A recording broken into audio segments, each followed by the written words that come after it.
Vaccination, le ministre de la Santé Olivier Véran l'a annoncé ce vendredi 30 avril sur France Info, la vaccination contre le coronavirus sera ouverte à tous les Français de 18 à 55 ans qui souffrent de maladies chroniques, à partir de ce samedi 1er mai.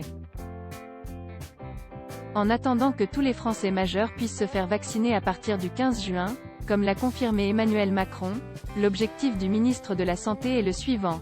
Élargir la vaccination à quelques 4 millions de Français fragiles, c'est-à-dire les personnes qui par leur état de santé, présentent des risques de faire des formes graves. On fait confiance, pour ce faire, pas besoin d'une prescription médicale, une simple déclaration de la comorbidité étant suffisante. On fait confiance aux patients, précise le ministère de la Santé. Les personnes recevront alors une dose de vaccin Pfizer-BioNTech ou de Moderna. Quelles seront les maladies chroniques retenues comme critères d'éligibilité pour la vaccination? La Haute Autorité de Santé a établi une liste des pathologies associées à un risque de forme grave de Covid-19, valable pour toutes les personnes de plus de 18 ans souffrant de comorbidité. Elle a été confirmée dans la journée par les services du ministère de la Santé. Pathologies cardiovasculaires, hypertension artérielle compliquée, notamment complications cardiaques, rénales et vasculo-cérébrales, antécédents d'accident vasculaire cérébral, antécédents de chirurgie cardiaque, insuffisance cardiaco-antécédents de coronaropathie.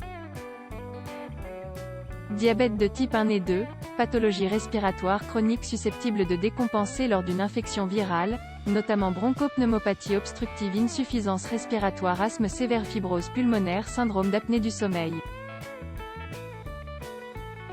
Insuffisance rénale chronique, obésité avec indice de masse corporelle 30, cancer ou hémopathie maligne, maladies hépatiques chroniques, en particulier la cirrhose, immunodépression congénitale ou acquise, syndrome drépanocytaire majeur ou antécédent de splénectomie, pathologie neurologique, maladie du motoneurone, myasthénie grave, sclérose en plaques, maladie de Parkinson, paralysie cérébrale, quadriplégie ou hémiplégie, tumeur maligne primitive cérébrale, maladie cérébelleuse progressive. Troubles psychiatriques, démence à voir également sur le HuffPost.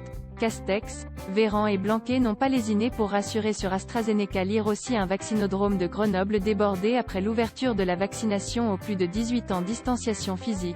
Et s'il fallait parler en minutes plutôt qu'en mètres?